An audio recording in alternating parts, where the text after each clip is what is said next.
ทักทายสบายดีเด้อพ่อแม่พี่น้องบุตรกูทุกคนเนาะนางกะสิมาหาน้องแต่น้องโอ้ยพี่แหละขึ้นมาแต่ทั้งโบสถ์จะนางกะค่ำมาเนียนเลิกโบสถ์ค่ำพ่อแม่พี่น้อง ก็เลยมาหายายแก้วเล่าชื่อชบูให้น้องกระทิงแล้วก็เลยแวะมาลินนำเขาน้องโอยนี่แหละมาทำไถ่เพิ่นว่าเป็นจริงใดเนาะมาบึงเฮือนบึงชานมันหักกับมืดแหละพ่อแม่พี่น้องจะนั่งกันไรเนาะเพราะว่ามากลางคืนแหละจะนั่งกันไรก็มันก็สิมืดในหนึ่งเพราะว่าสิถ่ายพี่มันก็บ่เห็นจะนั่งขึ้นมาค่ำแล้วมันนี่ค่ะพ่อแม่พี่น้องแต่เก่ามันชิบค่ำชะมื้อนี้ยังค่ำเพราะว่ามันกับแต่เช้าก็ไปเรียกอยู่ทางห้องการคนมีแนวมาแจกเครื่องของนั่นแหละย่างพวกเห็ดหยางล่างถ้วยกลางคืนเลยบ้านี่อ้าวพากันล่างถ้วยกลางคืนเลยเพราะบ้านี่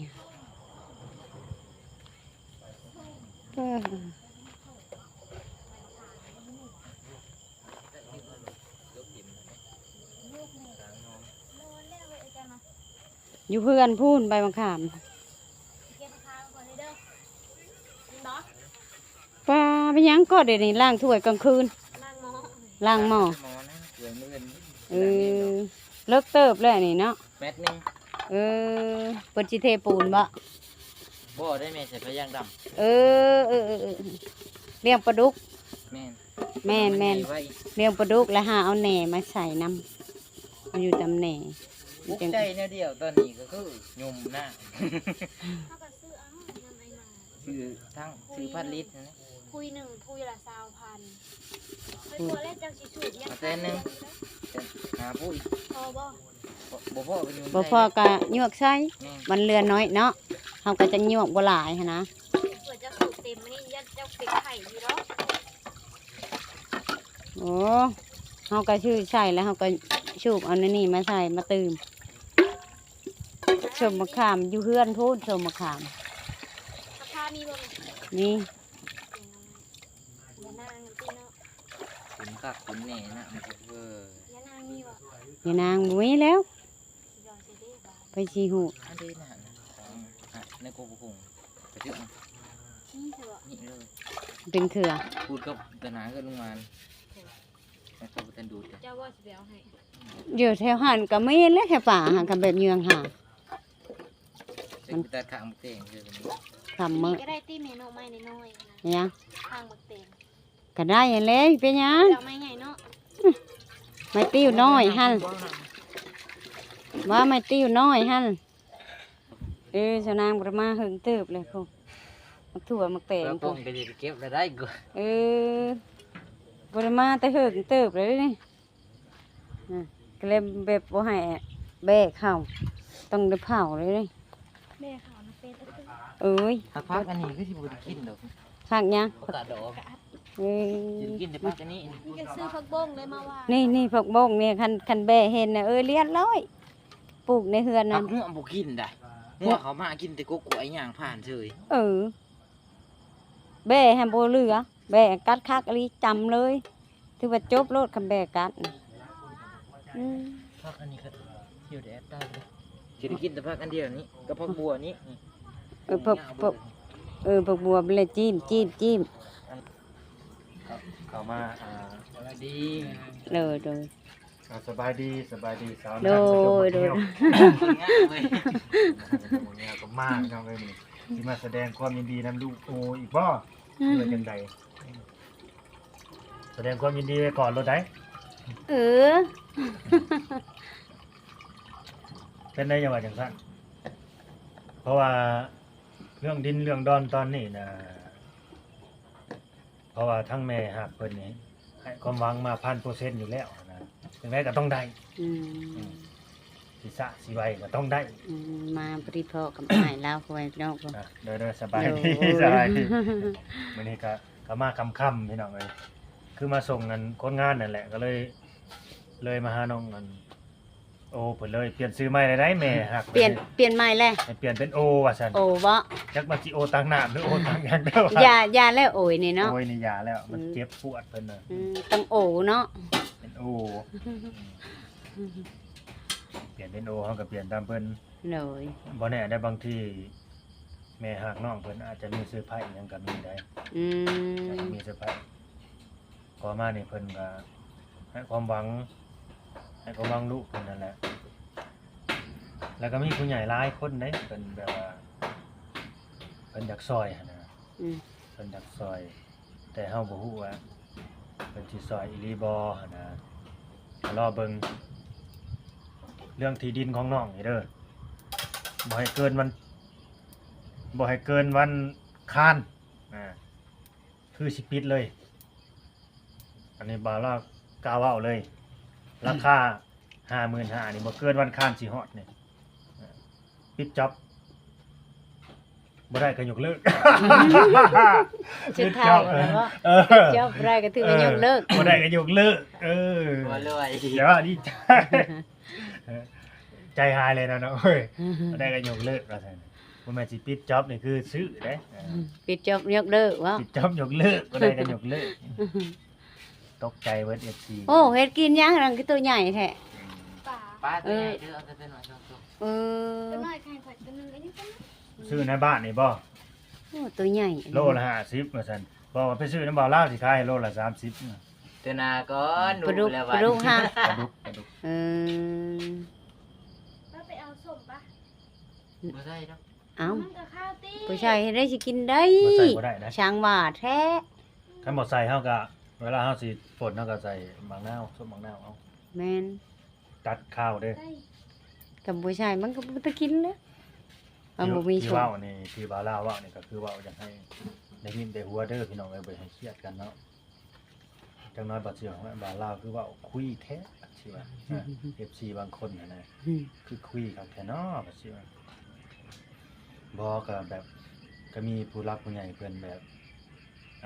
คล้ายๆว่าเพิ่นให้ความหวังเฮามานะบ่าวลาวก็เลยเว้า เนาะ บางทีเฮาก็คันคาดหวังเกินไปหลายมันก็จะผิดหวังก็มี อืม อันนี้ก็ได้ผิดหวังบ่ผิดหวังมันก็ขึ้นอยู่กับผู้รักผู้ใหญ่เพิ่นเด้ขึ้นอยู่กับสิทธิของเพิ่นได้เพราะว่าเงินอยู่ในกระเป๋าเพิ่นเด้ แม่น นั่นนะก็สิซอยก็ได้บ่ซอยก็ได้บ่ได้ผิดผู้ใดได้บ่ได้ผิดกฎหมายทางใดได้อิหยังบ่มานี่อันนะบัดเพิ่นอย่างว่ามานะหรือบางทีนี่เพิ่นอาจจะเบิ่งน้องโอยนี่น้องโอนี่ไปแบบจังเบิ่งพฤติกรรมก่อนหันนะ อืม จังเบิ่งว่าน้องเพิ่นสิเปลี่ยนแปลงบ่อิหยังว่ามานี่นะเพิ่นก็จังเบิ่งไว้ก่อนก็ได้ สิเปลี่ยนแปลงตัวเองได้บ่เนาะ แม่เพิ่นไปเบิ่งก่อนนั่นเองอะไรส่วนมากคนเฮาเพิ่นก็จะเบิ่งจังซั่นแหละ แม่นแม่นแม่นคันบ่เบิ่งแล้วเพิ่นสิคิดว่าเนาะก็แม่นอยู่สมมุติว่าเห็นปุ๊บเพิ่นช่อยมาปั๊บเฮ็ดให้ปั๊บเนาะ แม่น สมมุติว่ามันบ่เป็นคือความเพิ่นคิดเด้จ้ะเพิ่นก็แฮงเสียใจน้ำหลัง เสียใจ บะนี่บ่ได้เพิ่นต้องเบิ่งแม่นความเพิ่น เสียใจแต่ว่าคือผู้ใหญ่คนแรกนะที่เพิ่นฝากมา 20,000นะอันนั้นเพิ่นบ่ได้เบิ่งดนเด้ อืม อันนั้นเพิ่นซอยมาแบบอยากให้น้องนี่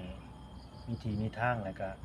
เพิ่นก็บ่ได้ขอหยังหลายเพิ่นก็ขอแค่ว่าน้องนี่เป็นคนดี อืม บ่กลับไปยุ่งเกี่ยวกับตัวนั้นอีก แม่ ปรับเปลี่ยนเจ้าของได้แล้วก็พ่อเพิ่นน่ะปิดทองหลังพระคนนี่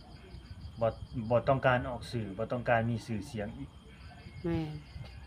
เพิ่นคิดแบบนั้นบ่แม่นว่าเพิ่นเปลี่ยนเพิ่นแต่เพิ่นเปลี่ยนชีวิตของเบาโอนี่เนาะ แม่น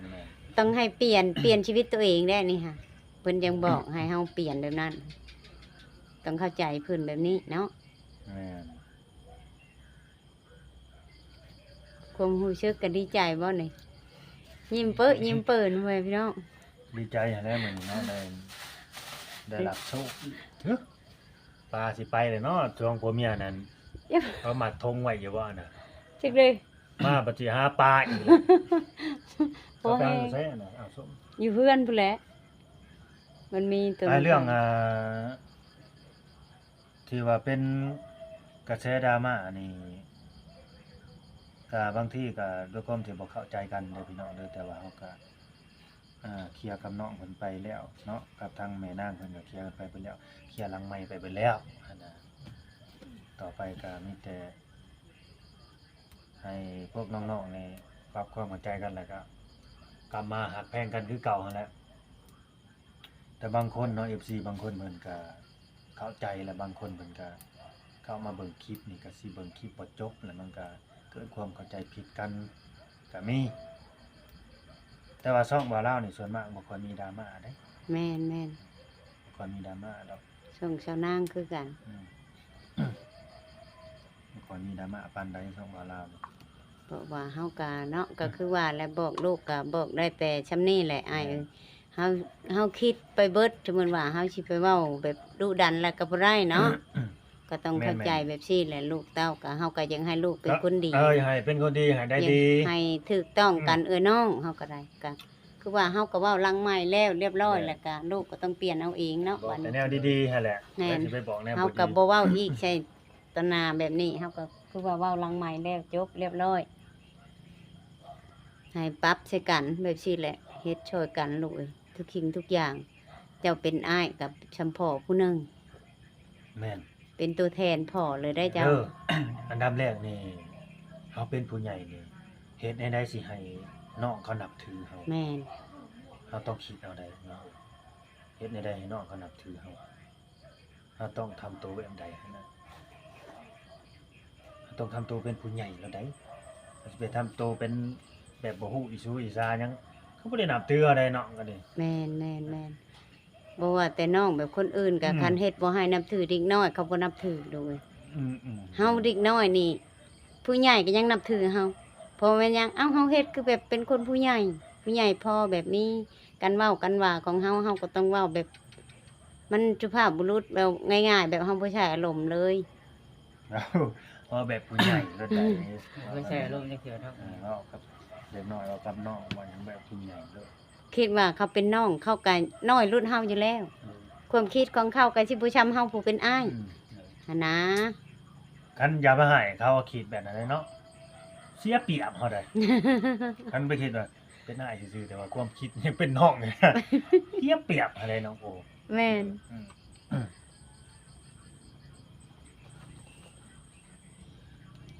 มื้อนี้นะสรุปนี่บ่ได้ไปซื้อสมแม่นบ่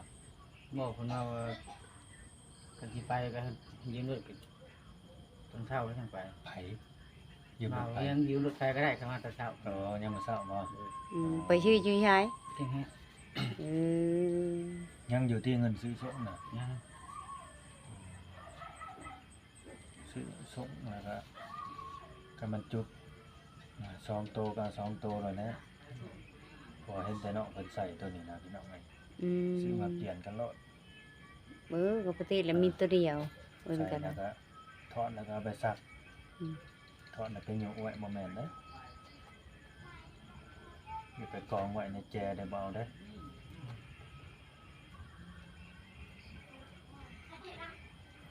กินข้าวกินน้ำแล้วบ่เนี่ย ยัง ยายแล้วจูดหยังบ่ จูดขี้เหงื่อแล้วก็ อืม นั่นแหละกวดแบบทุกอย่างทุกอย่างแถวนี้ก็บ่ให้มันอันนั่นลูกเอ้ยเก็บจูดเฮาบ่ให้มันแบบดกแบบมันเปื้อนมันหยังหันนะแบบเพิ่นมาถ่ายคลิปถ่ายหยัง อีหยังอะไรต้นเสาน่ะทงขยะบ่ ตักยังก็ได้ ทงขยะแล้วได้อ เออ ต้องจูดมันหลายแบบนั้นแหละเฮาก็จูดเนาะอ้าย แม่นคันบ่จูดก็เอาไปข้างนอกก็ไปทิมโลดทิมบอลหมู่พาทิมมาแหละทิมในแท้กระสร้างหมู่พาทิมในแท้กระทิมนั่นโลด เฮาก็บ่ได้เฮาจูดได้ เออ เฮาเห็นห จู มู่ ดมัน ที่ บ่ไหม้น่ะแบบนั้น เฮาจูดแบบเฮาชุ่มหาเอาตัวแห้งมาชุ่ม จะไป ใส่ ทิมสะทรายได้ว่าทิมก็ไปทิมบอลหมู่ทิมหลายๆ แม่น อ่าบอลเขาทิมหลายๆก็ว่าทิมหลาย เห็นบอกเฮาเห็นแต่เจ้าในบ้านมาถิ่มแคมหัวเฮือน ๆมาง่ายดอกอันนั้นน่ะ คนรถอุกเลยไปหางูหันอุกแห้งแล้วเขาถิ่มแบบมันเนาะ มันเกินไปอันนั้นน่ะ นั่นแหละ เห็นว่าทิมก็ดี ถิ่มแบบถิ่มแถวเฮือนเฮาบัดไปมาอยู่ มื้อนี้น้องอันโอ้นี่พักผ่อนเบิดมื้อเด้อพี่น้องเด้อครับบ่ฮู้ว่าได้พักหรือบ่ ปากกันเขียดแล้วพวกเหมือนกันในขนม อืมก็สิไปกะเขาว่าไอ้กับอีกอันเรื่องหนึงว่าแต่ได้โทรศัพท์มานี่น้องว่าอ้ายนี่บ่ได้ไปหากะหาเยื่องว่าซั่นแม่น ไป บ่ อยู่ไปเบิด ไปเบิดไปหยังอันนี้บ่ แม่น อันนี้บ่ตัวเป็นหยังน่ะ เลย ก็บ่ยากโอ้ว่าไปเอาใบมะขามพ่อแม่พี่น้องเบิ่งแหน่น้องกระแตโพไปเอาใบมะขามปันลักหัวจังไข่มาเบิดก่อหนึ่งป้าปะคะพ่อป้าโตบะนี่ ครับประมาณนั้น เบิดเลยนะกันว่าคอยางหนึ่งเอาเบิดสามบ่ได้แบบนี้เนาะอ้ายคอยางเดียวเอาเบิดสามบ่ชัดชื่อแล้วเจ้านี่บ่ได้ ไม่ยังจะมาขา จักน้ำเพิ่นเพิ่นไปใช้แกงหน่อไม้ ก็ดีแล้วเฮาบ่เอาไว้พริกจะนำ ดีแต่บ่ช่องเอามาเผ็ดแปลงนัวเนาะช่องมาเบิดซะผู้ เขายังจับบ่ได้บาด สิแก ยัง ง บ่ได้เอาได้มาแต่ ยาพุ่นสิแกงปลาคะใส่แกงหน่อไม้ เก็บมาใหม่ แกงหน่อไม้ ไม่ได้พักขา ว้าวกราฟเด้จ้ะ มีมันได้หักยังเอา ฮะ หักแต่นยังเอามัน เป้อว้าวกราฟพ่อแม่พี่น้องชะนางกันนะ หัวยังไข่ หัวฉันไข่ก็เอาทั้งหากทั้งก้นทั้งหยังเลยเด้อนี่ค่ะมันกระดับมื้อนี้แล้วแหละน้องกระแตไปเอา3มื้อนี่เรียบร้อยชะนาง แม่ ฝากน้ำเลย ตัวมันขึ้นคู่อันได้แม่ เอาโลดบ่ จะ โย มาก ปลูกได้ตี้เนาะเป็นแบบนี้กันนะ ก็ได้หั่นแล้ว จะเอามาปลูก ฮะใบมันแล้วก็เก็บไว้ค่ะ วันนี้ได้สิบริการไปคออีกแล้วข้าแม่เราไปคอถึงไหนแล้วสิเก็บให้ จะคือเรื่องอีกเรื่องหนึ่งเรื่องคือว่า อ้าว มีคนนั้นมีผู้ใหญ่ฝากมาช่วย มาดูสิถามบัดหนึ่งเลย โทรไป คือได้ยินว่าเมื่อยเป็นอะไรเดี๋ยวนี้ห่างกายนี่ฮะ มันเป็นอะไร มันเมื่อย ไปเห็นงานนี่ เมื่อยแบบโบกแบบวาบนี่ เป็นวินเป็นเวียนอยู่บ่ นี่ก็เมื่อยแบบเฮาบ่ได้กินข้าวนะแม่เฮากินข้าวบ่ได้ ดีเนี่ยนอนทำบุญ กินข้าวนี้หรือแบบข้าวเย็นเลยกินได้ข้าวหรือแบบมันเบิดอาย แบบข้าวห้อนกินไม่ได้เลย ตาว่า ไปตรวจแล้ว ไปอันนั้นแล้ว เด็ดหยังไปขายแบบ เต็ดหยัง ไปทำความสะอาด เห็นบ่ ช้อง อ่า ทวิตเต็ดมือวินทำบ่ขึ้น อืม อันนี้ก็ว่ามือวันพุธเดี๋ยวสิซื้อมาอีกอันหนึง เดี๋ยวนี้นะ ต้องเฮาต้องเต็ดตอนเช้า อันนี้แต่บ่ได้เห็นว่าแต่ตอนเช้าเด้เขาแม่นว่ามันบ่ขึ้นนะแต่ตอนเช้าก็บ่ขึ้นอันนี้น้องเต็ดลูกเต็ดตอนแรงแหละ อืม แล้วแบบ นักให้น้องไป แบบว่าไงเฮาปวดเบาแต่เฮาไปเต็ดแล้วนะมันก็ขึ้น อืม วิตขึ้นยังบ่เข้มแล้วซื้อมาเต็ดอีกขึ้นคักปานยังบัน แจ้งคักเนาะ100 บาทนี่เนาะ ทีงานก็เลย แล้วก็สิไปซื้อมาเต็ดอีก อืม เพื่อซ้ำเฮาไปกวดเด้ อืม แบบว่ามันแท้บ่เรือในใดหั่น อื นะ ม ใช่พ่อแม่ใช่พี่น้อง ได้ประมาณจักทิศเลยจ้ะ คือคนลาวอยู่ในลาว ได้ประมาณจัก เครียดมาเนาะ ทิศเลย ตัว นี่ เมืองในตัว ครึ่งเดือนแล้ว ฮอดเดือนเลยได้แม่ตั้งแต่ลูกบอกว่าตั้งแต่ว่าดองป้า อืมโอ้ยเดือนหนึ่ง อันนี้มันตั้งแต่เดือน4เนาะอันนี้ก็เดือน5เลย แม่น เดือนหนึ่ง เดือนหนึ่ง แต่ก็ เอาปลาคะกินได้บ่จ๊ะ บ่คิวบ่ จะแรกตอนปิดนะฮะ กินได้อยู่บ่ ว่า จ๊ะ ดีเลย จากลองใส่ สาธุ แบบบ่แม่นว่าบ่เป็นในช่วงว่าดองป้าน่ะเป็นแต่ออกบ่แห้ง อืมมันล้างหัวลูกนี่ น้อยหนึงอันนี้ก็ว่าช่วงหนึงอ่ะจะว่าไปซื้อผ้าอนามัยมา2อันก็เดียวว่าสิเจ็บท้องเป็นประจำเดือนนะเจ็บแล้วไปซื้อเอา2อันซื้อมา2โฉบ2อันเลยแล้วก็ว่าสิซื้อมาแล้วก็ซื้อมาแล้วก็รู้สึกตัวเองเหนื่อยมันแม่นบ่ว่าสิเป็นประจำเดือนเดี๋ยวแบบบ่แม่น กันอย่าจะดึงเนาะขึ้นจากจุดนี้ แบบเมื่อยแห้งเนาะบัดนี้ค่ะ อืม เมื่อยแบบงุนงิดบ่แบบ มัน จังหวะ ให้ นั้น สมมุติว่าคนมาหลายนี่อยากหายแบบงุนงิดบ่บางมื้อ แม่น อืม กับแบบเพิ่นเฮ็ดเสียงดังนั่นนะ แบบงุนงิดเนาะ อาจารย์จะใช้มากินมาใส่แม่นบ่ล่ะ ก็ถือว่าเดือนแรกมันก็สิเป็นแบบที่ได้2เดือน3เดือนไปแล้วก็วิตดอกบัดนี้ สิตกลมบ่ สาวหมู่เพิ่นก็เว้าไง เดี๋ยวว่าไปนั่นจะนั่นแม่เพิ่นสิ สาวหมู่ก็ บ่สบายใจ เพราะว่าแม่ก็เคยเป็นแบบนี้เดือนแรกตะกี้ก็ นั่นบ่เชื่อ ท้องอัน ลูกกบฮะ ไปแต่ปัจจุบัน แบบเดือนแรกแบบเมื่อยแบบงุดงิดแบบคนหลายบ่ได้แบบปุ๊กปิ๊กบ่ได้ ไปอยู่ผู้เดียว แม่นอยากอยู่แบบเงียบ อยู่เงียบ ๆแบบบ่อยากได้ยินเสียงหยัง บัดสมมุติว่าไปแล้ว เอาไปหาเฮ็ดอยู่เฮ็ดกินพักผ่อนเลย อ้าว แม่ก็บ่ได้ค่อยมาดอกเพราะว่าจักมื้ออื่นนี่ยังสิไปหาไม้อีกอยู่นี่ แต่บางที บ่ค่อยอยู่ ไปเลย หาน้ำไม้บ่งเฮานี่ แม่น เอ้า เรื่องไปได้หลายได้แม่มีแต่ โอ้ยเขาไปห้วยบ้านผัวเก่าเพิ่นพู อ๋อ เจ้าได้สิไปใส่ทางไหน นี่ไปนี่นะหลังโรงงานนี่คนหากูมึงมันจะได้จังไดแล้วก็ยามันไป ไปกับหมวยบ่ ดินดอน แม่น ไปพอได้จะ ยังบ่ทันได้ ที่ชา50เอา ครบได้พอ คือว่าเฮ็ดปวกนี่ โอ้ยเมื่อยแล้วให้ปวด ก็คือบ่ลาว่าเอา เห็น ผู้ใดก็เอาเบิ่งมา ดอนบางช่วงเขาไปเอาแต่ละปีนะออกเลยเดี๋ยวนู้น เขาว่าอัน นุ่มสัน ใครก็เขาอีพิมพ์ไปเอาอยู่พุ่นเลย นุ่มสัน แม่นกับยาหล่อได้เป็นกับตาประวานเนี่ย โอ้วางช่วงเขาเอานะหลาย อืม ตอนรูปแบบวางใดเขาเคยเอานะไปเอาโลดแต่ละปีนะหลาย อืม ไอ้ปวกแค่นั้นน่ะ เขาเอาอยู่พุ่นละวานเนี่ยเขาได้หลาย ถ้าเฮารูปแบบมันบ่แม่นดอกว่ากระตูบ้านนุ่นสันเลยมันยับขึ้นเทิงผู้ทางเขาดงดิ อืม ไปทางนั้นแหละมันก็มีดอนน้อยๆเองดอก อืมอืม เฮ็ดปวกอันนี้นะ แล้วก็สิถามสำหรับผู้ใหญ่เพิ่นอีก หนู อย่าไปรูปแบบไปหาเฮ็ดปวกแถวนั้นมันได้ เพิ่นสิว่า บ่แม่นป่าไปแล้วบ่หาไปเบิ่งดู แผนได้ อืม ยังวะ เฮ้ยจะไปใส่แหละ ปิดจับคือเก่า ใบมะขาม ปิด โอ จับ เคใช่ไหม โดโด ไปเฮ็ดกินก่อน โด ไปเอาอย่างเดียวเอามาเบิดสาม อืมเอาเบิด3เว้าหยอกเด้อพ่อแม่พี่น้องว่าบ่โอ้บ่ได้แล้วน้องกระแตนี่ ไปลาก ขออันเดียวว่ะไปเบิด3เลยไปแล้วก่อนเอาเบิด3 เอาเบิดสาม ไว้จังไข่ก็กลนมาเบิดหักเบิดหยังเลยเบิดกอหนึ่ง เคยจะเด้อกด คุ้มอีหลีเนาะขอหนึ่งได้มาเบิดสาม บ่แรกก็ไปขอนี่อีหล่าอีเด้อยู่เฮือนกับขอน้ำแข็งน้อย ขอไปนี่จังไว้ที่ให้ขอมือเดียวนี่จังเลยจ้ะ ขอผู้เดียวก็ยอมนะเอากุมคาอะไรพวกนี้ เอาพอเลยเนาะ เอาพ่อ อืมโดอ่ะจะเฮาก็สิได้เมื่อก่อนแล้ววัน สิ นี้ เมื่อไรบ่ เมื่อแล้ววันนี้ ว้ายก็สิเมื่อเฮือนแล้วจะเมื่อเลย อ่ะ ข้างนอกเพิ่นสิเฮ็ดอยู่เฮ็ดกินแหละเนาะ โด ก็ทางนี้ก็หิวข้าวเฮือน เนาะพ่อแม่พี่น้องฉะนั้นก็ได้มาถามน้องกระแตและก็น้องโอยเพิ่นเนาะเพราะว่าทางเว็บอันนั้นก็ได้ฉะนั้นก็แบบมาแบบเคลียร์ทางหลังไม้และเนาะเพราะว่าฉะนั้นเห็นแบบมันนั่นแห้งน้องกระแตกับน้องโอยเพิ่นแบบความแบบบ่เข้าใจกันแล้วพ่อแม่พี่น้อง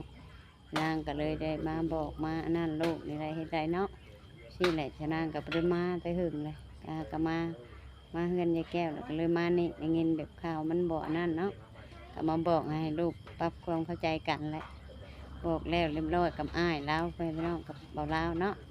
อ่ะสำหรับคลิปนี้ผู้ใหญ่ใจะดีทางใดกันเนาะอยู่ในหรือต่างประเทศที่เขารับชมติดตามคลิปเพิ่นเขียวนางก็ฝากกดไลค์กดแชร์เนาะใครอยากช่วยน้องเพิ่นก็ติดต่อมาหาชะนางได้เด้อพ่อแม่พี่น้องคลิปนี้ชะนางกับชิลาไปแล้วก็สบายดี